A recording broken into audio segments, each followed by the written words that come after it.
കല്യാണം കഴിഞ്ഞ ആദ്യത്തെ ഓണം അല്ലായിരുന്നു? അതെ. എങ്ങനെയായിരുന്നു?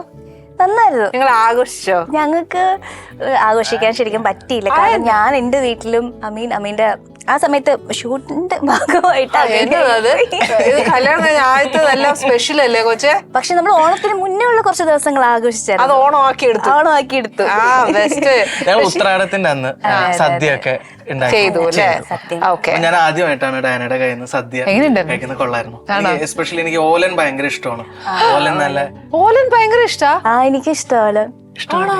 ശരിക്കും പറഞ്ഞാൽ സദ്യയില് ഒന്നും ഒരു വികാരം പോലും ഇല്ലാത്തൊരു കറിയല്ലേ ഓലൻ? അല്ല, പക്ഷെ ആ തേങ്ങാപ്പാലും പപ്പയറ് മറ്റേ കുമ്പളങ്ങ ഇഷ്ടാ? ചിലർക്ക് ഇഷ്ടാട്ടോ, ഇല്ലാന്ന് ഞാൻ പറയുന്നില്ല. പക്ഷെ പൊതുവെ എല്ലാരും പറയുന്നത്, എന്റെ അഭിപ്രായമല്ല, ബാക്കി എല്ലാം ഉപ്പ് എരിവ് പുളി എല്ലാം ഉള്ളതല്ലേ. ഇതിന് ബേസിക്കലി ഒരു ഫ്ലേവർ ഒന്നും ഇല്ലല്ലോ, ഒരു തേങ്ങാപ്പാലിന്റെ ഫ്ലേവർ മാത്രമല്ലേ ഉള്ളൂ. തേങ്ങാപ്പാലിന്റെ രുചി ഞങ്ങൾക്ക് ഇഷ്ടമാണ്. അപ്പൊ അതുകൊണ്ട് അത് കൂട്ടി കഴിക്കും. തേങ്ങാപ്പാല് കൂട്ടിയിട്ടാണ് നിങ്ങളുടെ ഫുഡ് ഏറ്റവും കൂടുതലുള്ളത് അല്ലെ? പത്തിരിക്കായാലും ഇടിയപ്പത്തിന്റെ കൂടെ കഴിക്കും, അപ്പത്തിന്റെ കൂടെ കഴിക്കും. സത്യം പറഞ്ഞാൽ നിങ്ങളുടെ കമ്മ്യൂണിറ്റിയുടെ ഇടയിൽ ഞങ്ങളൊക്കെ നമിക്കണം.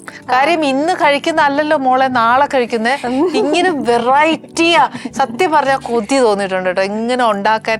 തമ്പുരാൻ കൊടുത്ത കൈപുണ്യമായിരിക്കും മലബാറുകാർക്ക് ശരിക്കും.